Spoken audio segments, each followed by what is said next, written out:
This is an unboxing of Wonderlands War, a game from Druid City Games and Skybound Tabletop. They've done such things as Tidal Blades, Tidal Blades 2, and Sorcerer City, and there was one more other big game that slips my mind right now. This is a 2 to 5 player game that takes about 25 minutes per player and is a bag building game with area control elements and kind of direct bag combat is the way I describe it, with some really great art, great production. Again, this is the deluxe Kickstarter version with the upgrade chips. So first we're going to look at the chips, and then we'll dive into the game. So basically the chips are in this box. I believe it comes with the regular chips too, if you for some reason prefer them. This was an add-on for the game. Now, each of these chips have they're a little bit weighted. They're kind of like mini poker chips. You can maybe see the size.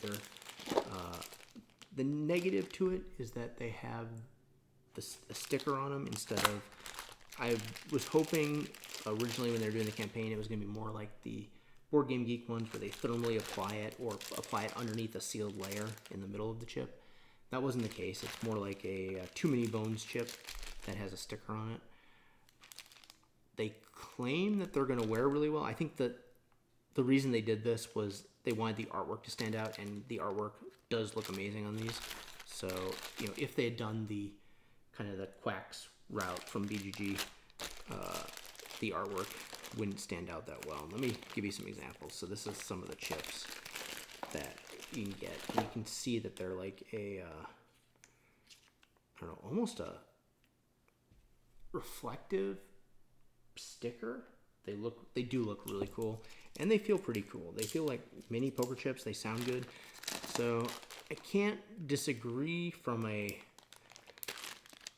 artistic design perspective. These look much better than those chips.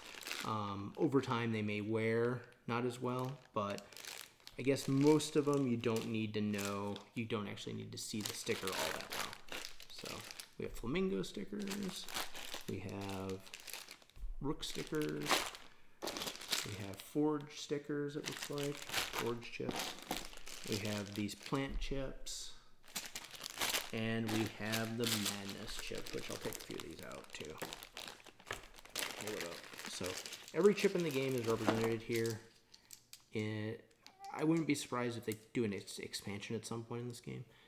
It's getting, I think, pretty favorable reviews already from the people that have received their copies. I've actually played the game a few times, some online and some when they had a pre-release version to demo at a convention I was at. And I think it's a really solid game. It was one of my most looked forward to games for quite a while. Now this is the chip storage box, so let's try to pop this thing open. I thought I must have missed cutting a hole in this. So okay, so this is where you can organize all the chips so that it essentially can set up the game much quicker than if you just put them all in those bags. So let's see how this works. So we have kind of a, is it gonna pop open? Oh yeah. Wow, so that's really nice. So it doesn't slide out even though it looks like it. It's actually a magnetic clasp that pops open, and it has a guide for how to situate your chips. So let's flip this down. I wish this thing folded out more, but you can see it tells you this is where you put them, which is great. That is awesome. So that is a really good job on this with the magnetic clasp. That is cool. So I'm gonna put these away over here, and then we're gonna take a look at the deluxe version of the base game. So this box is enormous. Not in a bad way, because it's at least a standard size. Tidal Blades was an enormous box that it's just so long. It's like the Twilight Imperium 3rd edition box, and it is, I don't know how most people store them. I just happen to have a shelf that's that long, but if I didn't, it would be nearly impossible to store that box. So I'm glad they did this where it's a taller box and a standard size. So nice. So in here, they did cutouts. So these cutouts are to help take things in and out of the box, which some games have done. There's a up-to-date rulebook and resource and bonus content online, obviously. Looks like the place I got it from didn't get the promo cards. So I know there was a bonus promo card thing where you could essentially pay extra money to help with shipping. I guess that wasn't done. The rulebook looks pretty good. Little bit lower quality paper on that. Now these bags are really nice. So a very high quality fabric. This must be silk screened on or something, but it's like in the fabric of this. And this looks, it looks amazing. Each of the Wonderlandians gets their own bag, all different colors. That is a nice touch. So in here we have your cat pieces, so each Wonderlandian is going to have their troops, and they're all different types in the deluxe version. So you get that. You have these clear crystals, you have the madness shards, and you have these markers, which I forget what the marker. Oh, these are for tracking on the battle tracks. And we have the standees in case you want to use the standees. But you got the miniatures, so why would you do that? I don't know. So let's look at these minis. These are the castle minis. Wow, these turned out amazing. So this is the blue castle. I forget the character. This is obviously the Mad Hatter's castle. That is really cool. We have the cat, I guess, Cheshire Cat. We have the Queen of Hearts castle.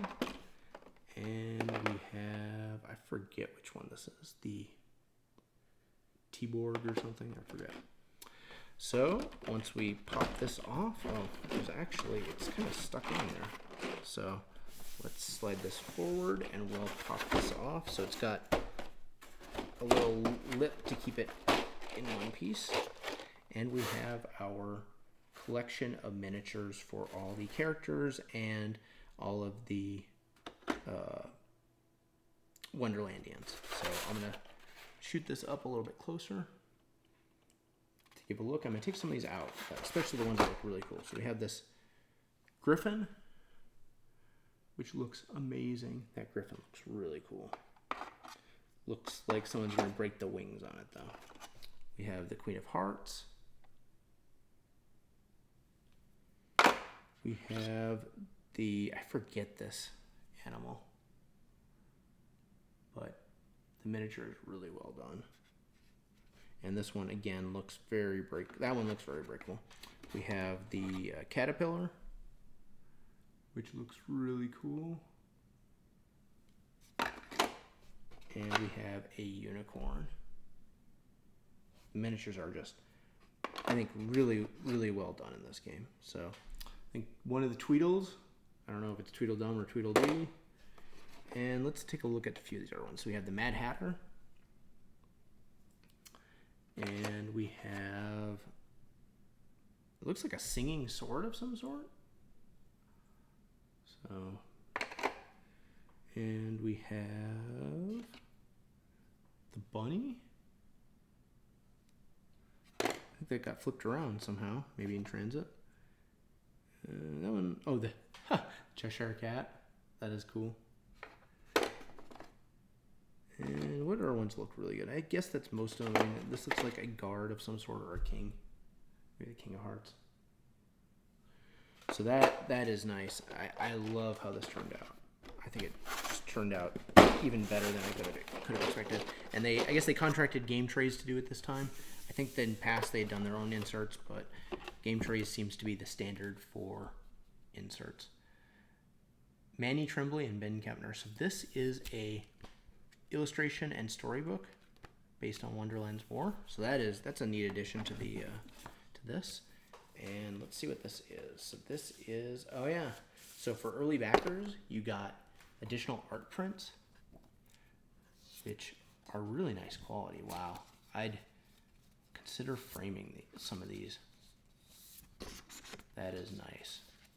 I may end up having to, because the artwork that Manny did is just phenomenal, I think, in this game.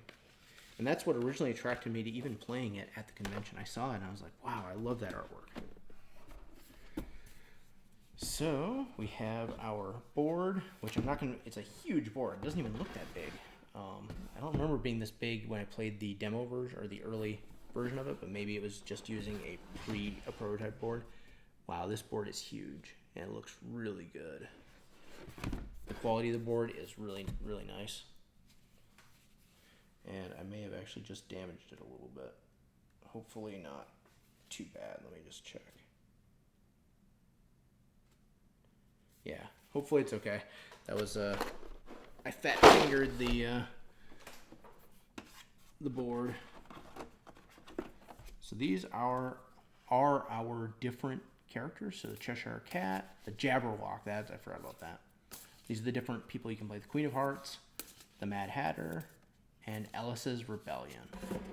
So they all look good. The only negative I can say is I really wish they would have done dual layer boards, but the quality of it is pretty high quality, the board itself. I'm not going to pop open these cards, but I'm just going to show you some of the artwork on them. They look really good. So these are different, these are essentially the decks you're going to use as you go through the game, and it looks like they left plenty of room to sleeve these if you so choose. They look great. We have a quest deck. We have more quests, so 2 quest decks and some great artwork there. And then you have your reference cards and Wonderlandian cards, which are in these 2 decks. I'm not going to go through those today. Finally, we have a die, and it looks like we have spots for all the punch boards and a summary card. So underneath, the very, very bottom, there is a summary sheet. So you're gonna, essentially tells you how to wage war, how to end a battle. So if anyone ever gets confused, there's a flow chart. And then this is are the chips you would use if you didn't have the chip expansion. And here are the standees with the amazing artwork, and those look really, really good. And Grim Masquerade and Grim, I forget what the other one was. There was 2 other games, again based on fairy tales. So they've been doing a lot of fairy tale styled games. So that is a ton of stuff in this game. There you have it. That is what comes inside Wonderlands War. If you like this video, please like and please subscribe, and please take a look at our other videos. Thank you.